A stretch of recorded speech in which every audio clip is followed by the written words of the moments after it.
Well, it looks like Ola saved Gibson's bacon with his Mark II C Plus reissue demo. Hey Gibson, are you taking notes?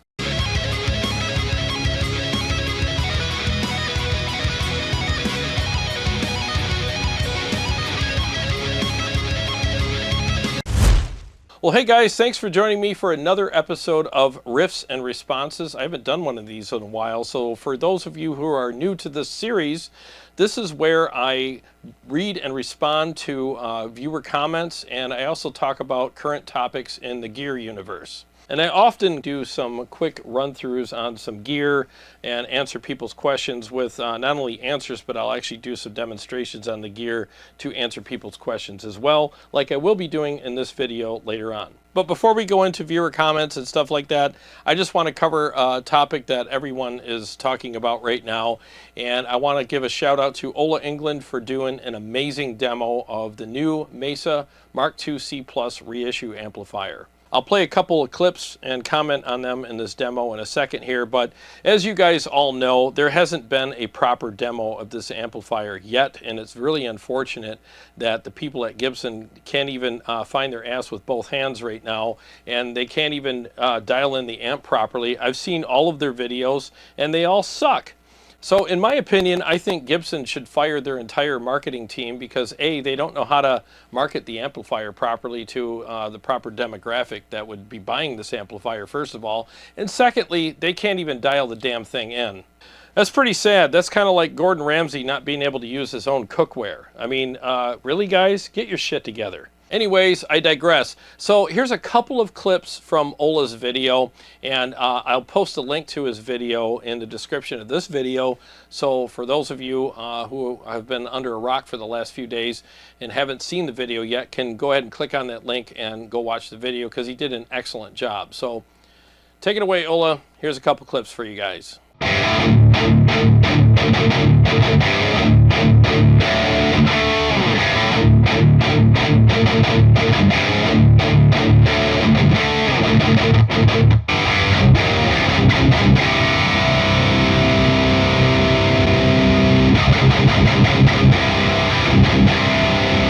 Yeah, it sounds amazing, right? It chugs like a beast, and it sounds just as good as we all hoped it would.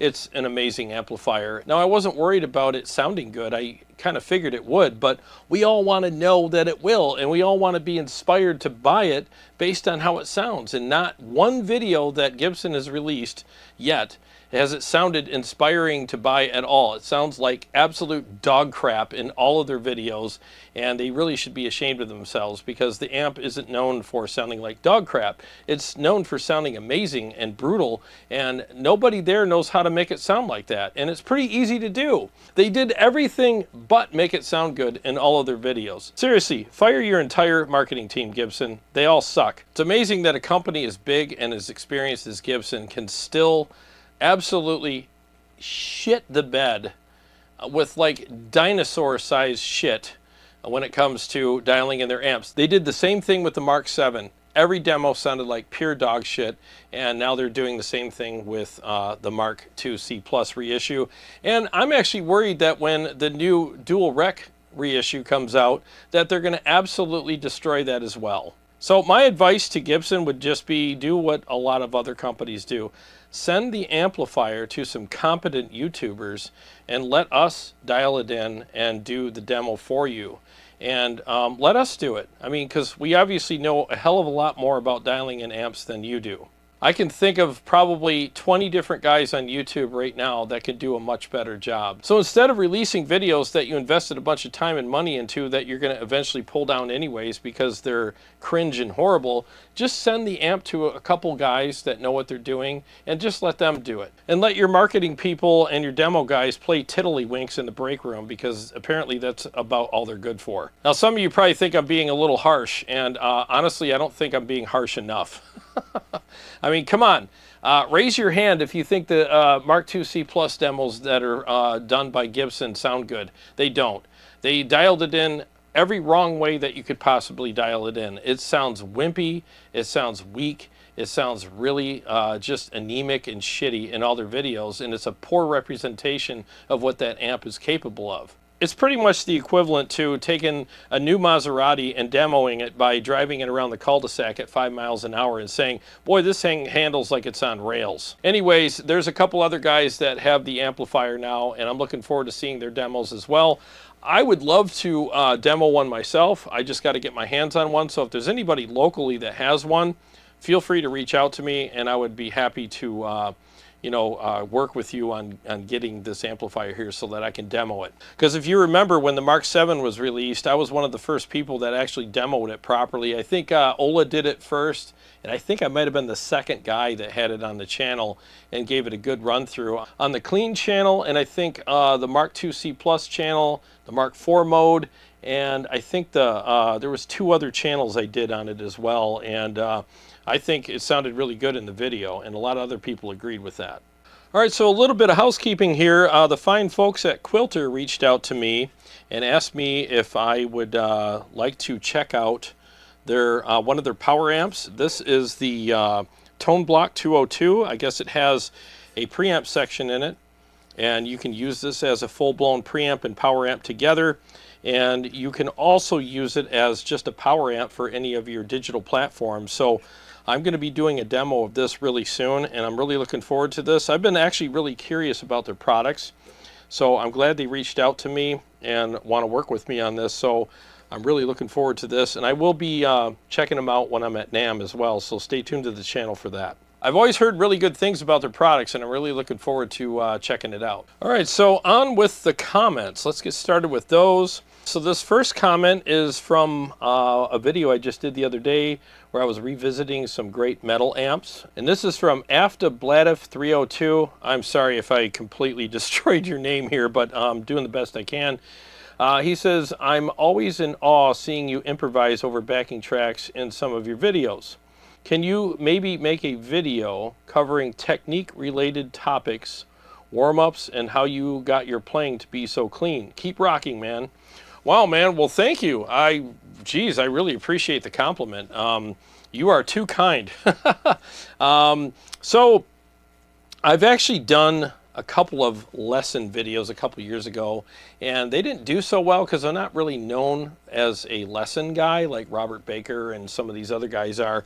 But I can kind of tell you what I do right now in the video without doing a lesson per se. Okay, so one thing I want to say first of all is that I don't improvise over my tracks. I actually write my solos, and so they're all pretty much written and rehearsed and agonized over before I play them on the show, especially when I'm live. Basically, I don't know theory at all, so as far as improvising goes, you don't want to hear that. I mean, when I'm in my writing process, I step on a lot of clams. I hit a lot of bad notes because I'm trying to find my way through the solo and start writing things and stuff. So I'm not a very good improviser at all. Maybe I should work on that. But, so again, everything that I do on the channel is written and rehearsed and agonized over. So I wanted to make sure I put that out there because I don't want people thinking a certain way about me and it not to be true. So just being honest with you there.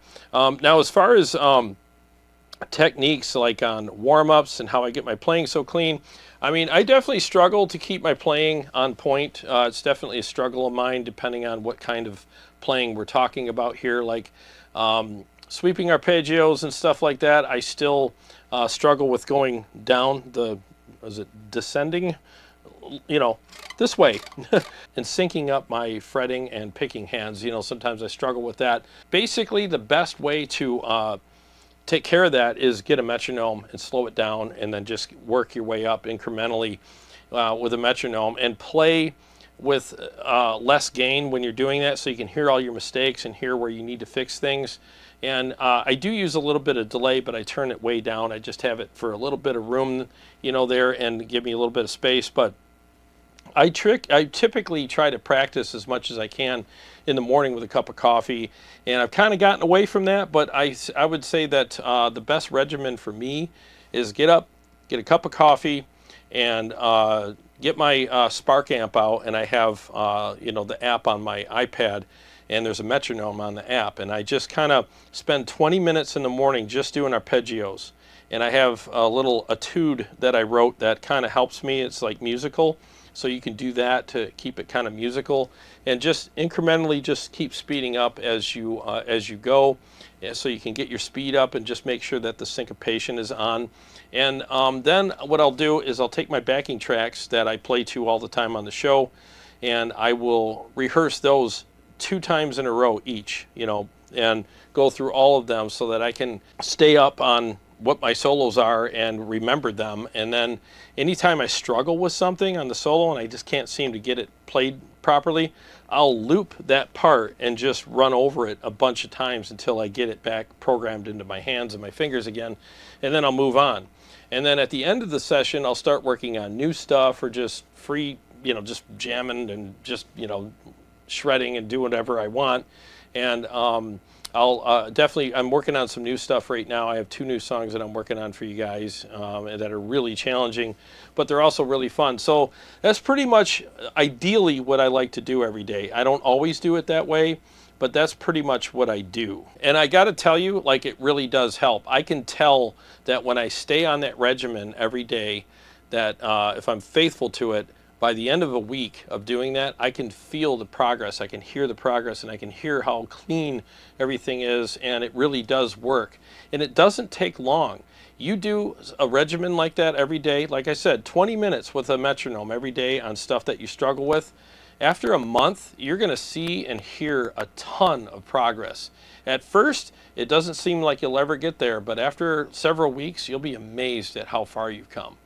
So I hope that helps you out, and give it a try and let me know how it works for you. Okay, this next comment is from Matt Houston 8411, and I think this was on my video that I initially talked about the whole debacle with the, the release of the Mesa MKIIc Plus reissue demo thingy. And he said, so I haven't seen the original video, but and he's talking about the video that SWEETWATER took down where they had some creators there that got to play through the amplifier and share their thoughts about it. So again, he says, I haven't seen the original video, but it sounds like the influencers they brought in to do their first review of the amp just can't dial in a tone. Don't blame the company because some guitar players can't turn their own effing knobs. Imagine calling yourself a pilot that can only operate in clear weather with autopilot and also can't land. If you're a guitar player with no money, at least hang out at a guitar center or local shop and play with some amps. Google how to turn the knobs on the amp you're playing. It is your job to learn your instrument. Amps are part of the instrument. Stop with the excuses.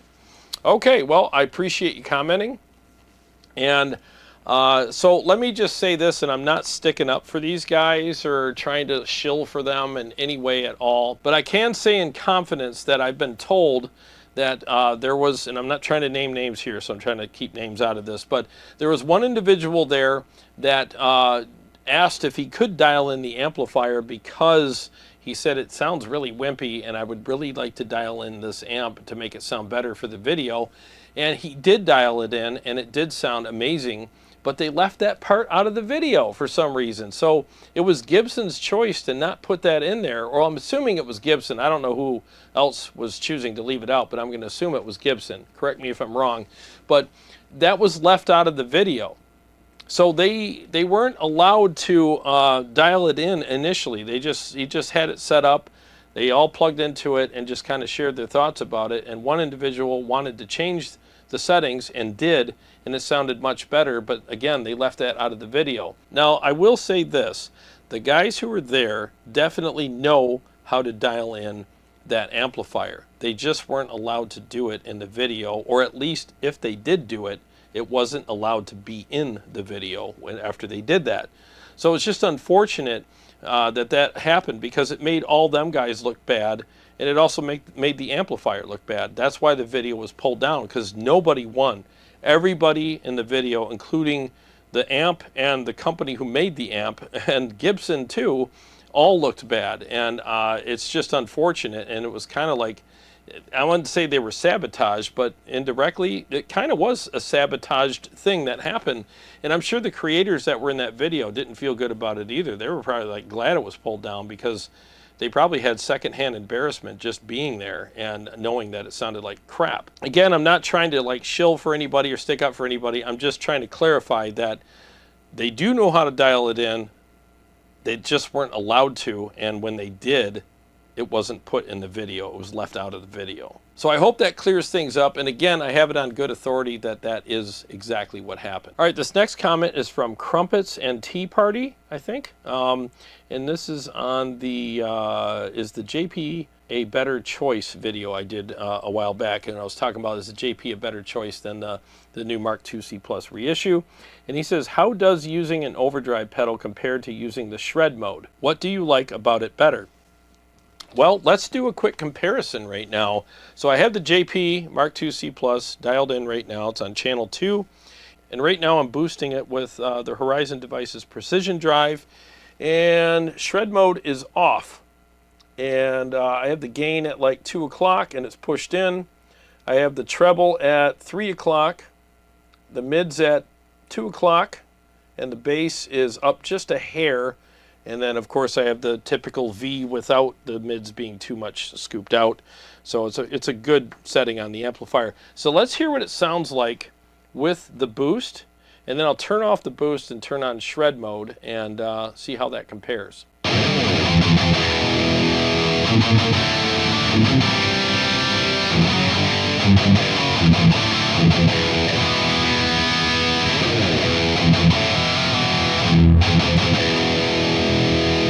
That freaking sounds incredible. So I'm going to turn off the precision drive, and then I'm going to go ahead and turn on shred mode and see how that compares now.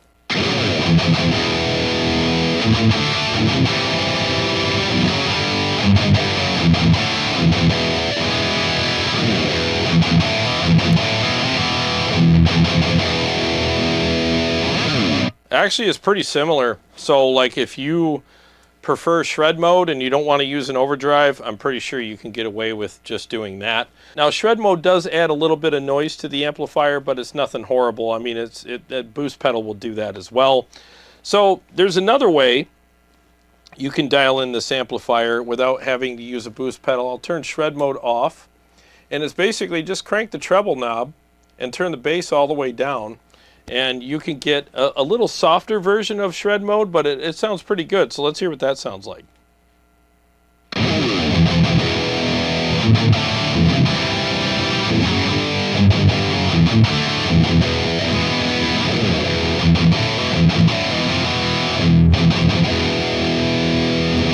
Yeah, a little softer. It's not as edgy, but it actually sounds really good too. Depending on your taste, you're going to pick one way over another, but let's compare this to shred mode now and just keep the boost out of the equation. Let's just see what it sounds like. So I'm going to go ahead and play without shred mode now and with the treble cranked and the bass all the way down. And then after that, I'm going to put the treble back to 3 o'clock, turn the bass up just a hair, be at like 8 o'clock, and then I'll turn on shred mode and see what the difference is.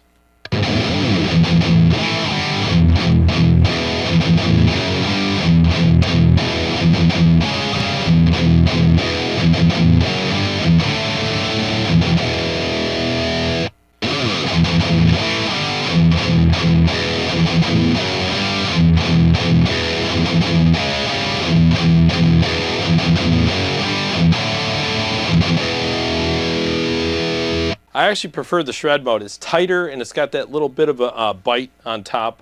You know, it's definitely tighter and more aggressive. So, well, just for giggles, let's turn off shred mode. And I'm going to keep the settings the same. Again, I just added a touch of bass because shred mode really cuts a lot of low end. So adding a touch of bass definitely helps out with that. So I'm going to put the precision drive back on and see what that sounds like.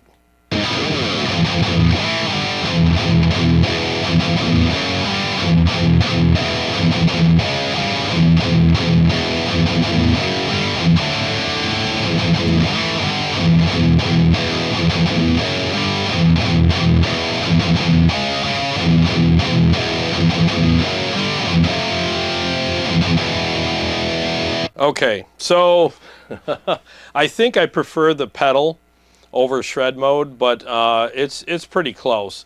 Like if I showed up to a gig with this amp and I somehow forgot my overdrive, I would just put it in shred mode and I would make it through the night, no problem. But I slightly prefer the pedal, and the reason for that is, like, shred mode has one setting. It's either on or off. There's no way to adjust that mode. You can adjust the active tone stack in front of it and kind of tweak some things and make it work for you a little better if you need to. But with the pedal, I feel like I have more control because I have the knobs on the pedal, and then I also have the active tone stack knobs, and together I can really make something even more fine-tuned to my taste. But to each their own, and I hope this helped you out with your question. And I think this is an incredible amp. In my opinion, it's the best amp that Mesa's ever built. I'll never sell it. It's awesome. Every time I play it, I feel lucky to even own the damn thing. So try these settings out for your amp and let me know what you think. All right, so next comment is from Stevo4253. What's up, Stevo? And he said, just grabbed a Tonex pedal and I'm pretty happy with it. Well, congrats, dude.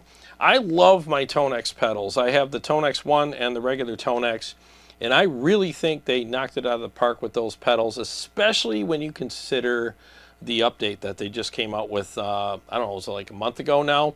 I mean, with all the effects and all that, now you have all this flexibility with it, and you can literally take this to a gig, and it's got everything most of us would need in the pedal. Just get a good boosted capture, put it in there, dial in the effects the way you like them, and I mean, Bob's your uncle. I mean, it's just incredible, all the stuff they crammed in the Tonex 1 and the regular Tonex pedal. I mean, it's amazing that you could take a little dinky Tonex 1 pedal to a gig and have 3 presets on it and all the effects that you could ever want. I mean, I'm just blown away at what they've done with that pedal. So yeah, so congrats, dude. I know you're gonna love that pedal, and hopefully you go to my website and get some of my capture packs. I'll be happy to send them to you, and I know you're gonna love them, especially if you're into the high gain stuff. All right, so this next comment is from Echo3, and this is on my best firmware update of 2024 video that I did, and he says, okay, so this is the video where the FPS is normal, the frame rate is normal, not choppy like in previous videos. Maybe you will finally see what I mean. Every other video was like 20 frames per second or less. This one is smooth. I don't know what you did, but I am checking every video after this one, and the frame rate is normal now, as it should be. Something was wrong with your camera all this time. Okay, well, thanks for commenting. And I know some people have been giving me some grief about my frame rates and stuff like that on my cameras. Well, just so you guys know, I had the camera frame rates right.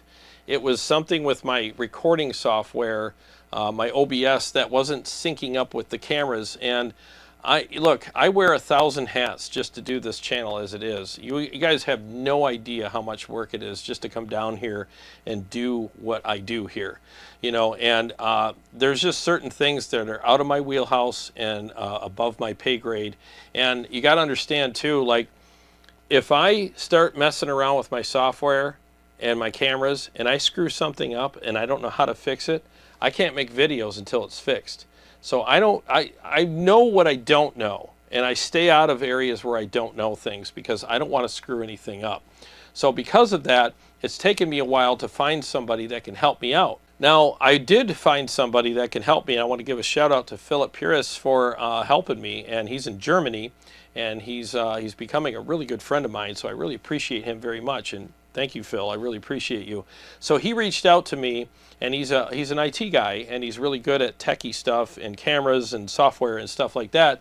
So he actually tunneled into my computer, and we spent hours troubleshooting all this stuff. This is how hard it was. It wasn't just a quick little thing. So thank God I didn't try to fix this myself.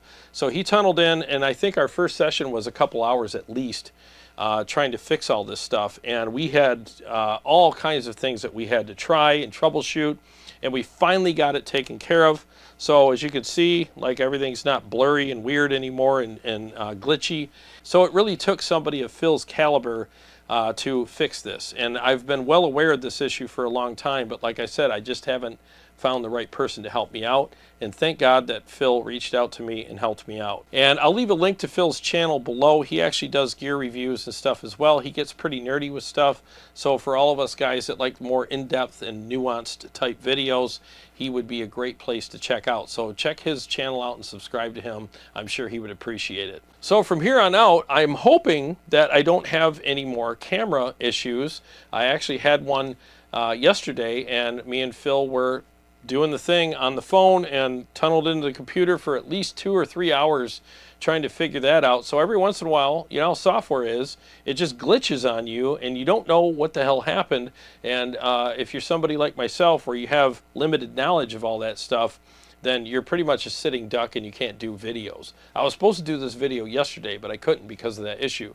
So Phil came in and bailed me out once again. So once again, Phil, thank you very much. I very much appreciate you. All right, this next comment is from Charles Fick 729, and this is on my Soldano Astro 20 first impressions video I did a while back. And he said, "We want to hear the amp, not the boost." Another boost, Karen. Oh, amazing.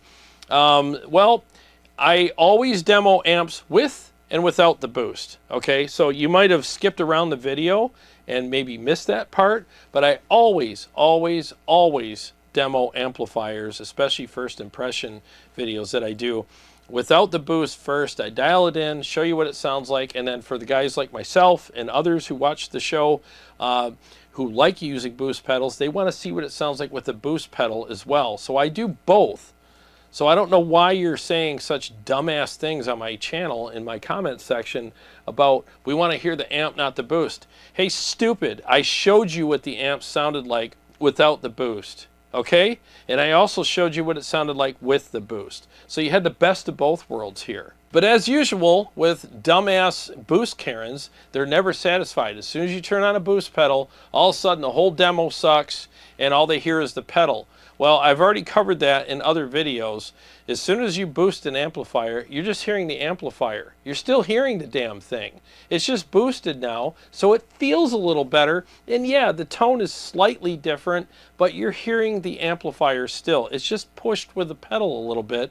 And it's just got a little more gas in the front end, and it's just making it a little more responsive. And yes, tonally, it's just slightly edgier. Okay, and most of us really like that, especially us metal players. So whatever your name is, Charles Fick, maybe you're just a basic bitch 4-chord Johnny kind of player. I mean, maybe that's what you are, and you don't need a boost pedal because you play super basic, super easy stuff that doesn't require you know, an amp to be responsive. Good for you. But for the rest of us who play more challenging stuff and we need an amp to respond to that challenging stuff that we're playing, we're going to use a boost pedal. Okay? That's the way it is, and that's why I do the demos the way I do them. Again, first without the boost, and then I turn on a boost and show you how good it sounds with that as well. I tell you, these boost Karens, man, they freaking drive me nuts sometimes. I mean, they don't really piss me off. They're just like flies in the ointment. That's what they remind me of. They're constantly just buzzing around and saying they're dumb shit. And at the end of the day, most of them don't even know how to play guitar very well at all. They couldn't play their way out of a wet paper bag. And maybe that's why they don't understand why people like us use boost pedals. Because again, they're playing basic bitch, boring shit that doesn't require the amp to respond very well, so it doesn't matter. If you're just riding out chords, you don't need a boost pedal.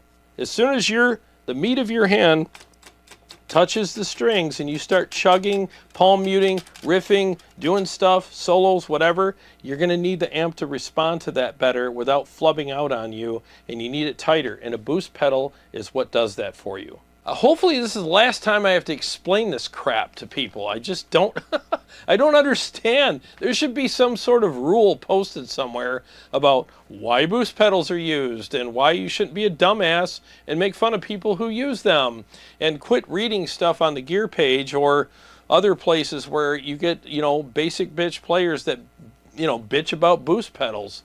I always look at the source, always. Like if you're a guy who doesn't understand why people use boost pedals, typically you're a pretty basic player, and that's why. And I'm not making fun of basic players, but if you're going to be a basic player, don't start throwing rocks at people who use boost pedals, because they'll throw them right back at you.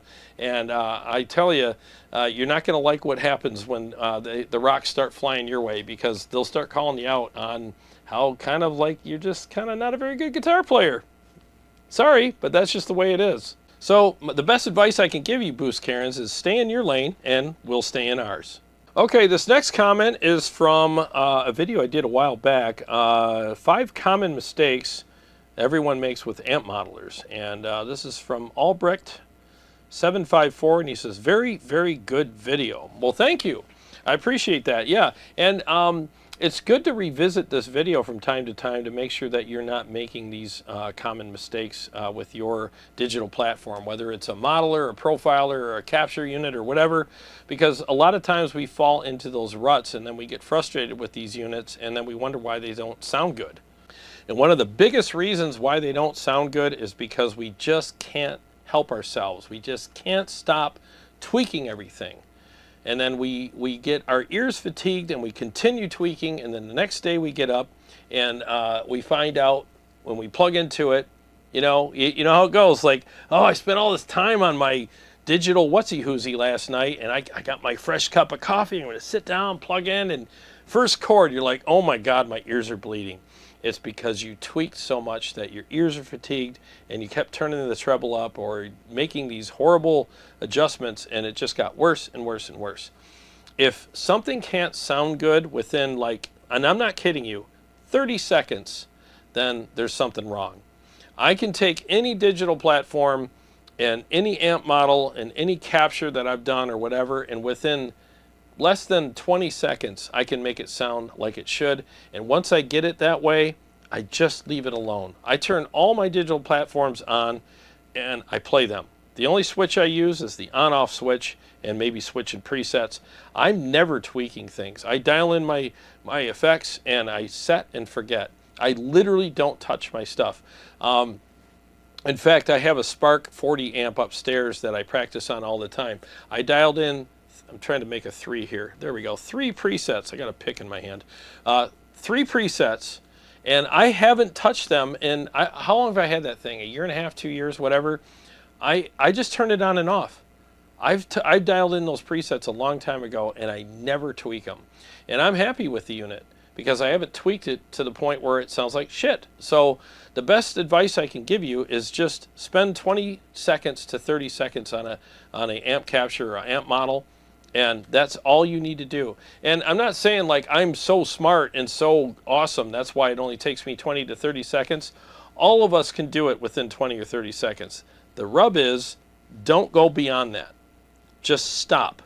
And then just turn it on and off. Dial in your effects, maybe tweak a couple things there. But after that, just turn the damn thing on, play it, turn it off when you're done, and you'll never have to worry about it sounding bad, because we just get into this mode where, oh, I just want it to sound better. I just want it to sound better. Every turn of that knob beyond, 30 seconds is going to make it sound worse. Trust me, I've been doing this a long time. Just turn your stuff on and off and enjoy them, because the more you tweak it, the worse it sounds. That's the rule to stick by, and I hope this helps people. All right, this next comment is from Alan Garrow, I think, 6295, and this is on is the JP2C a better choice than the new Mark IIc Plus reissue? And he said, JP 100%. Nice playing, by the way. Thank you, man. I really appreciate that. I'm glad you enjoyed the video. Yeah, I think so too, and I'm not taking anything away from the Mark IIc Plus reissue. I'm sure it's freaking awesome. I mean, obviously in Ola's video it sounded amazing. It does have its shortcomings, like what he said in the video regarding switching between the clean channel and the high gain stuff. So yeah, I get that. So it just depends. Like if you don't need the clean channel and you just want to use the high gain stuff, the Mark IIc Plus is probably going to be perfect for you. It does have the simulclass mode, or simulclass, or whatever, however you pronounce it, tomato, tomato. It has that mode on it too for the guys who want that. So I'm sure it's amazing. But for me, I'd rather have the JP because I get, I get shred mode. I get MIDI programming. I could program the amplifier. It has 2 graphic EQs that I can assign to whatever channel I want. I can switch between 3 different channels and have them all dialed in specifically how I want them to be, independent of each other, which is amazing. It has the cab clone.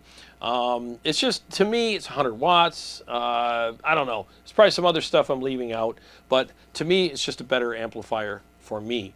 Now, depending on your tastes and your needs, you might think otherwise. So pick the best one that works for you. Now, some people were saying that I had too much gain in that video. I know it seemed like that, but what I was using was the Walrus Aegis pedal with it, and I had it dialed in for the precision drive, and at the last second before I shot the video, I actually switched to the Walrus pedal, and I did not dial in the amp for the pedal. I kind of forgot to do that, and when I was editing I was like, wow, that sounds pretty gainy. And really it wasn't too much gain, it was just the pedal has a different kind of push and it makes it fuller and more saturated sounding, even though I had the gain all the way down on the pedal. But I should have stopped and pulled the gain back a little bit on the amp and maybe made some adjustments on the pedal or switch back to the precision drive, because when I watched it back, I was kind of like, yeah, that's a little much. But I think in this video with the precision drive, I think the amp sounded perfect, whether I had the precision drive, shred mode, or the amp dialed in without the shred mode to sound good without a boost as well. So let me know what you think in this video. Hopefully the amp sounds better in this video. So my apologies for having it a little too gainy in that last video, but sometimes I make mistakes, but I'll own up to them on the channel. Okay, we are down to the last comment already. This is from Tsunami6253, and this is from my Fender ToneMaster Pro firmware update 1.4 with scenes video I did a while back. And he says, I just picked up my ToneMaster Pro today. I will definitely update the board ASAP. Thank you for the video. Well, congrats, dude. I'm really glad that you are digging it, and I think the ToneMaster Pro is really cool. I want to do some more content with it myself, and I have some other content I got coming up with it regarding some protective screens and shields from Gear by Seba and Chad Boston. There's some amazing stuff that you know, I've learned about those protective screens and shields and stuff. And so if you have a digital platform with a touch screen on it, or even just a regular old screen on it, you should consider getting a screen for it, or a screen protector for it, because man, anything can happen to that. And I have a video coming up about that, about something that personally happened to me here in my studio, and that's the reason why I have these now, and it scared the crap out of me, to be honest with you. So that video is coming out soon. But anyways, congrats on the ToneMaster Pro. I think it is one of the best looking digital platforms out right now. It's like the Cadillac of them regarding how it looks and the graphics and just the way it's built, the way it looks, the fit and finish. I just think it looks amazing, and you can get some really good tones out of it. And I really hope that in one of these updates in the near future that they turn it into a profiler or a capture unit, because it has the I/O for it, and it definitely has the DSP for it. And I've talked to them about that a couple times, and they admitted, they're like, yeah, it could do it if we put the algorithms in there. It does have the capability, it just doesn't have the software algorithm in it yet, but hopefully someday they will put that in there. I don't have any inside information, but it'd be nice if they did it. Well, guys, that about does it for this video, and I know you guys are all watching this on Christmas, and I'm gonna upload this on kind of like later on in the day on Christmas. That way everybody's had time to hang out with their families, and you know, the in-laws are starting to get on your nerves, and hopefully you can escape into another room and watch this video. So I hope you guys are all having a great Christmas and enjoying time with your families and your loved ones and your friends. And I just want to wish you all a Merry Christmas and thank everyone so much from the bottom of my heart for all the support on the channel and for watching my videos and for the great comments. And I also want to thank everybody who's been going to my website, tonewars.com, and getting some awesome captures and preset packs for all the digital platforms that are out there. I really appreciate that very much, so thank you. And to all my Patreon supporters and subscribers, thank you guys very much. I really do appreciate you guys as well. And if you're new to the channel and you like what I do here, appreciate it if you would subscribe and click the bell so that you can be notified every time I either go live or come out with another video. I got a lot more stuff coming up for you guys, and I'll see you on the next one. And once again, Merry Christmas to everybody. We'll see you all soon.